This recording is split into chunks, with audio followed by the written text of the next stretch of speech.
Alright, hello everybody. This is Tankski with Tankski's Tanking Guides, right? I'm currently playing Classic WoW, and I will be showing you guys a quick DM East jump run. This is great moneymaker for any tanks because I know how we are broke as hell, or broke as shit, whatever. Um, the best way to do this is if you have a herbalist, an enchanter, and a miner. Luckily, we have luckily we have that. So first thing you're going to do is you're going to run right to that corner there and jump down. You want to do it as soon as possible because those tree packs are padding back there right when the instance starts. So you run across here, try not to get seen, and you're in the clear. There's a dusty tome spawn right here too, so it's definitely good to check that. You might get four roars or any other type of valuable book. The priest book, the warlock book is kind of selling pretty well, and then the hunter book. They're both good money makers. Another piece of gear that you want it to have is death grips or an immune to disarm, um, because two bosses here disarm. Hydra Spawn, the one we're going to be doing now, and uh, the last boss. I keep it on only for the fact that it's not I'm lazy, I guess. Um, but yeah, there's two hidden um, hidden satyrs, and we are going to be also looking for the chest. There's usually a chest in here that gives a decent amount of gold. We usually hit lockouts. We're doing this fairly quickly, so we kill satyr or imp packs because they also drop fell cloth, and the pack that has the chest in it, along with the last boss as well. I will show the dusty tomes for each of those spawns. But yeah, so Hydra spawn for the first part. You tank him in this corner over here. So every time you get pushed back, right, you can you're not, being pushed pretty far away.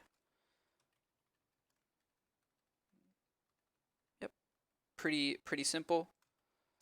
If the Hydralings spawn, just give it a quick little whirlwind. They have no health, so I don't really focus on getting them. Right? It's more kind of just tap and they're dead.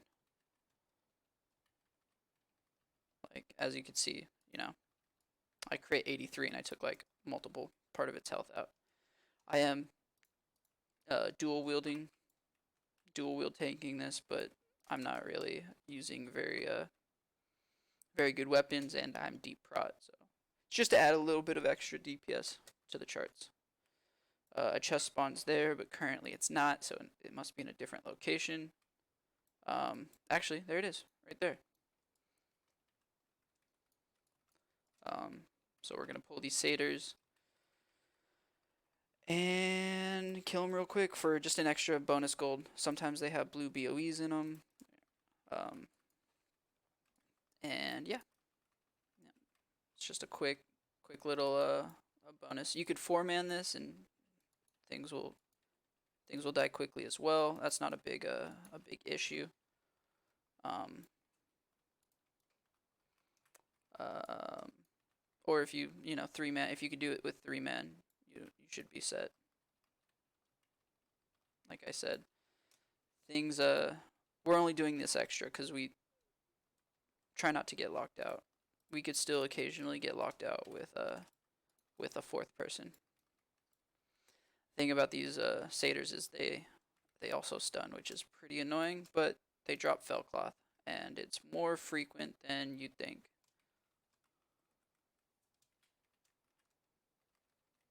Yep.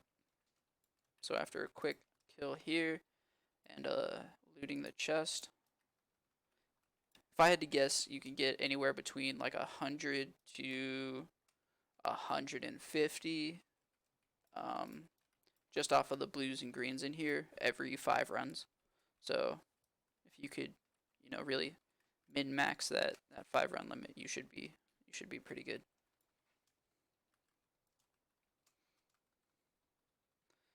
Alrighty.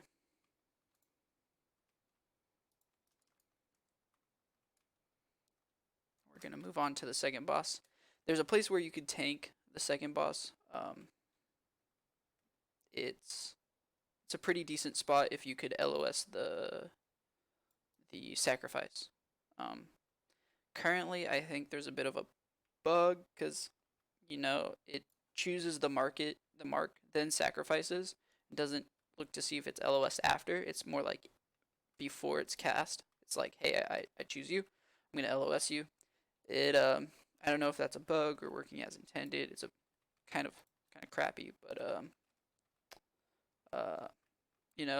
it's great if you have a shaman because a shaman could drop a grounding totem, or if you have the bear off peasant collar, you could drop that, a battle chicken, any other like little NPC type mob to to potentially also get sacrificed. It increases your chance of not being sacrificed. Alrighty, we're going to kill the satyr pack real quick. That's the sacrifice boss, only because these guys drop fell cloth. It's always a bonus. These are much easier to kill, by the way. These guys don't fear, or stun, or do any of that crap. Yep. The big thing here for besides the enchanting mats are also the arcane crystals at the end. You guys probably should already know that if you're looking up guides on how to do this efficiently. That's the big jump in gold. Currently, our server's selling them for like 38, 40 gold. So it's a great bonus, especially if you get two every 5 runs. It's like a good average. Alrighty. After this, we're gonna let the healer drink up a little bit, and we're going to go for the second boss here. If you have a little shadow resistance, it's great. You don't need much. I think I resisted a lot of the sacrifices at like 45, 50 shadow resist. Um, yeah, that's never been that hasn't really been an issue, but this here, as you can see, is a good LOS spot for healers. Currently, our healer doesn't really need it because look at that, a nice shadow resist. Like I said, a little bit of shadow resist goes a long way.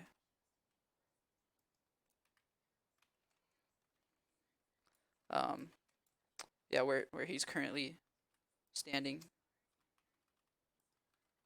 he can get a good sacrifice LOS.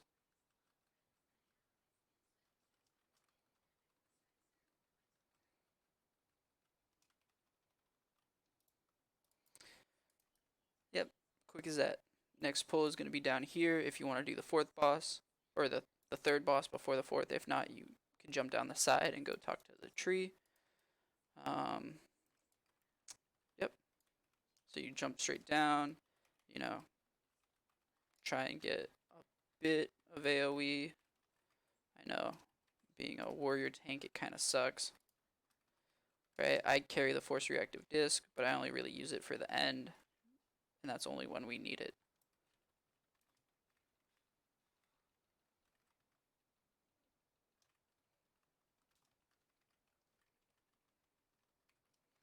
Yeah, currently we're about 9 minutes in, 10 minutes in. So if you were to stay at this pace and do all the bosses, you're gonna be decently under lockout time. So yeah, decently under or over lockout time, and you wouldn't have to wait 5 or 10 minutes for it to come back. Meaning you could farm this all day. Oh my god, imagine the amount of money you could get from this.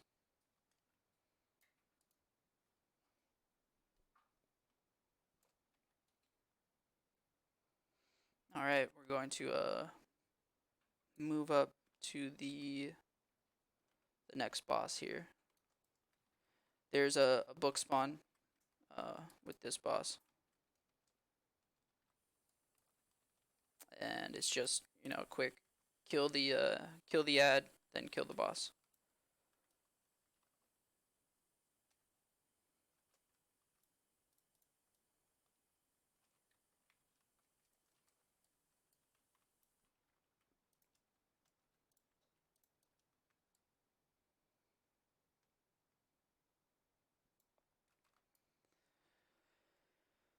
Oh, the freaking slowing poisons are so annoying.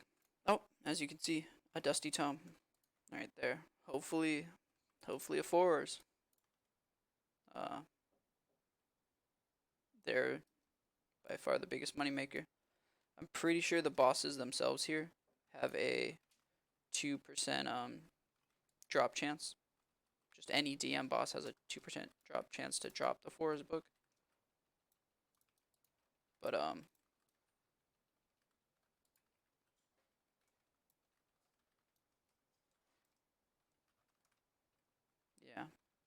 The Dusty Tomes have them as well. I think they're significantly less, though, unfortunately.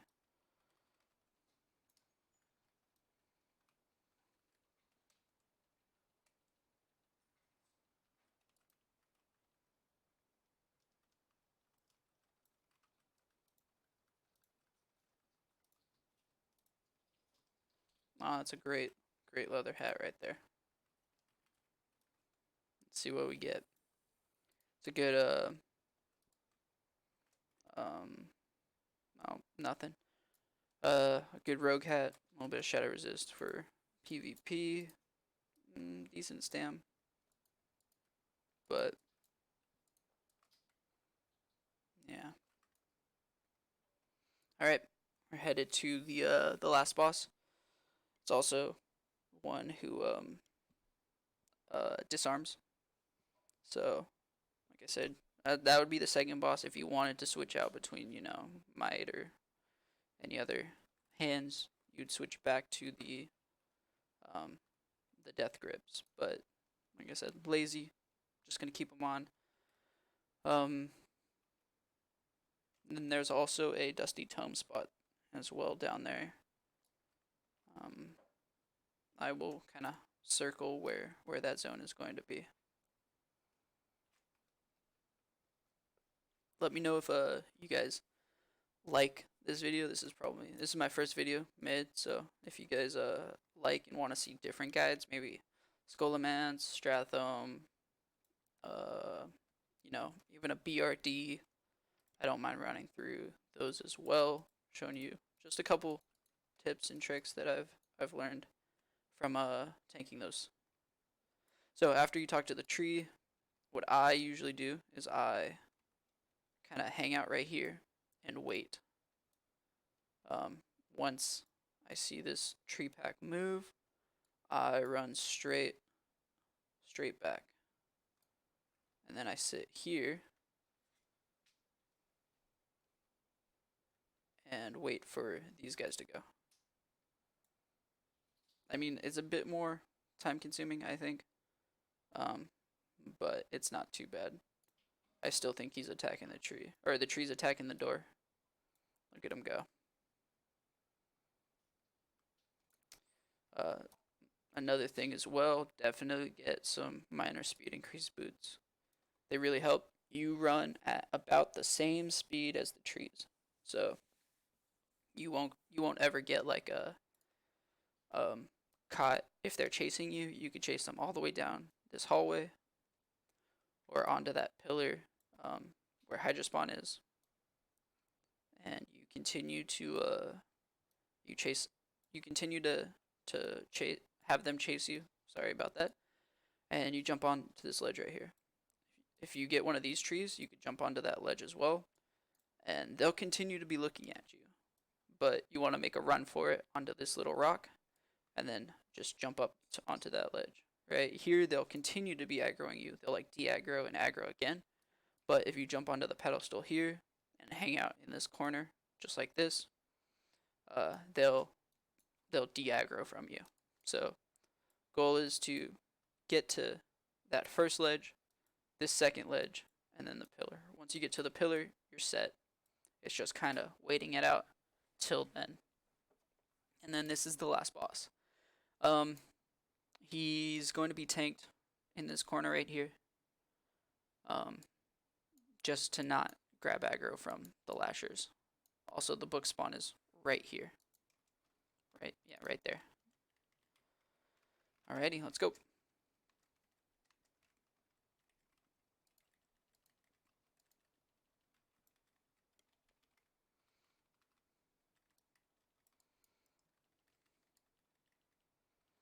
Now, if you have just a melee group and your priest is not spec Holy Nova, you should definitely pick up a Thornling seed, and at 60%, so right now, drop it.